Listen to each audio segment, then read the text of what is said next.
Hello friends, welcome to my channel Amit Anjali mini blog. তো বন্ধুরা কেমন আছো? আশা করি সবাই ভালো আছো। আমি অঞ্জলি চলে এসেছি সম্পূর্ণ নতুন এক ধরনের ব্লগের ভিডিও নিয়ে। তো ভিডিওটা কেউ স্কিপ করো না। তো দেখতে পাচ্ছ সকাল সকাল উঠে ঘরটা পরিষ্কার করে দিলাম। তো ঝাড় দিতে এসে দেখি তরকারিটা যে বসিয়ে দিয়ে গেছিলাম, তো দেখি জুসটা একদম মরে যাচ্ছে। তো চট করে এসে তরকারিটা বন্ধ করলাম।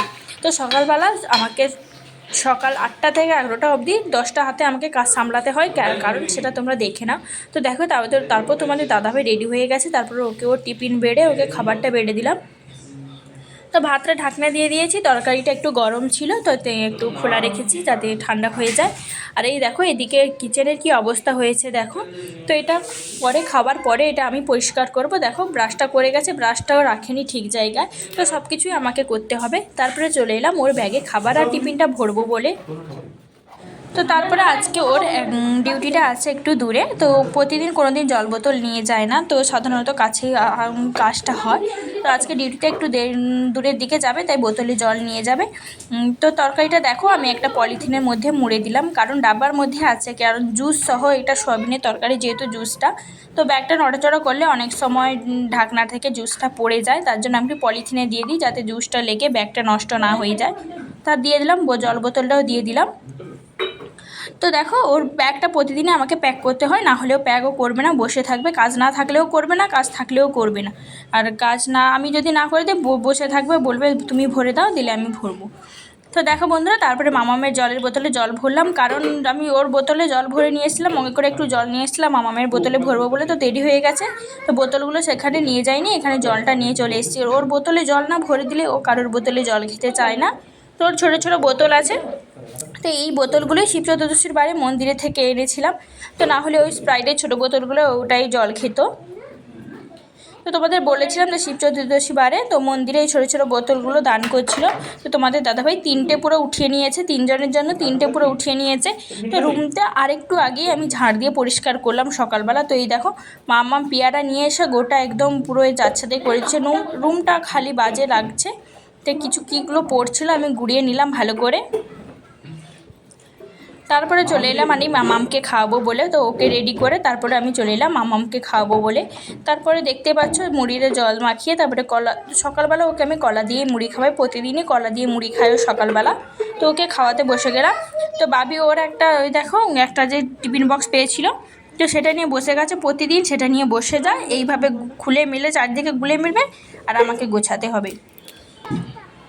তারপরে দেখো তোমাদের দাদাভাই রেডি হয়ে চলে গেল। মামামের কিন্তু এখনও খাওয়া শেষ হয়নি, ও কিন্তু রেডি হয়ে চলে গেল, ডিউটিতে চলে গেল।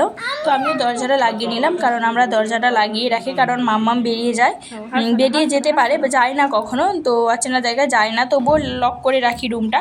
তারপরে আমি চলে এলাম মাম্মামকে খাইয়ে, তারপরে আমি খেয়ে তারপরে চলে এলাম বাসনগুলো পরিষ্কার করতে। তো দেখতে পাচ্ছ রান্নার বাসন ছিল, ওরা খেয়ে দিয়ে গেছে, ওই সব বাসন টাসন ছিল, তো সমস্ত কিছু বাসন ধুলাম। তো সকাল 8টা থেকে আমাকে 11টা পুরো একদম দশভুজার মতো কাজ সামলাতে হয়, কারণ রান্না শেষ করে তার টিফিন রেডি করে তারপরে মামামকে খাইয়ে ওকে ব্রাশ করিয়ে, ও ব্রাশ করে না একা হাতে, ওকে ব্রাশ করিয়ে খাইয়ে সব কিছু রেডি করে নিজে খেয়ে তারপরে আমাকে সব কিছু গোছাতে হয়। তো প্রতিদিনের কাজটা প্রতিদিন গুছিয়ে রাখলে অবশ্যই প্রতিদিনের কাজটা হালকা লাগে।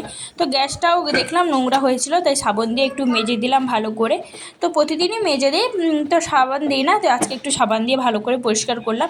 তো নোংরা লাগলে সব কিছু যেন অগোছালো অগোছালো লাগে, সব কিছু পরিষ্কার লাগলেই যেন ভালো লাগে। তো ভালো করে পুছে দিলাম, দেখতেই পাচ্ছ। তো ভাঙাচোরা ছেঁড়া হোক কোনো ক্ষতি নেই, কোনো প্রবলেম নেই, কিন্তু যেন পরিষ্কার পরিচ্ছন্ন থাকে তাতেই ভালো লাগে সব কিছু। তো ভাঙা হোক তাতে কোনো ক্ষতি নেই। তো যাই হোক সব কিছু গুছিয়ে নিলাম, গ্যাসটাও পরিষ্কার করে নিলাম, ওদিকে বাসন টাসনগুলোও ধোয়া হয়ে গেছে। তো রান্নাঘরটাই ভালো করে পরিষ্কার করছিলাম, সব শেষ হয়ে গেছে। তারপরে একটু জল খেয়ে নিলাম, কারণ সকাল 8টা থেকে বললাম তোমাদের 11টা পর্যন্ত দশভুজা হয়ে আমাকে কাজ করতে হয়। তারপরে দেখি মামামের চুলটা পুরো এলোমেলো ঝাঁপড়া ভূতের মতো ঘুরছে, তো ক্লিপ লাগিয়ে দিলেও রাখবে না, আর না লাগালেও ছেটে ফেলে দিবে, ভূতের মতো ঘুরবে।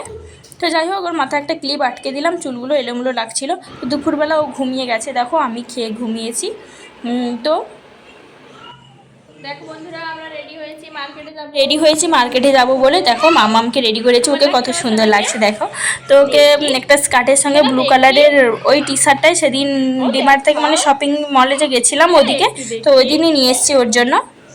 মার্কেট থেকে অনেক কিছু নিয়ে এসেছি, দেখো অনেক কিছুই আছে সবজি, পেঁয়াজ, রসুন, বেগুন, টমেটো, ফুলকপি, আলু, তারপরে তোমাদের দুটো আচার নিয়ে এসেছি, মশা মারা ধূপ। বন্ধুরা আজকের এই ভিডিওটি আজ এই পর্যন্ত, দেখা হবে আবার নতুন কোনো ব্লগে। তো ততক্ষণ সবাই সুস্থ থেকো, ভালো থেকো। থ্যাংক ইউ অল ফর সবাইকে, টাটা, গুড নাইট।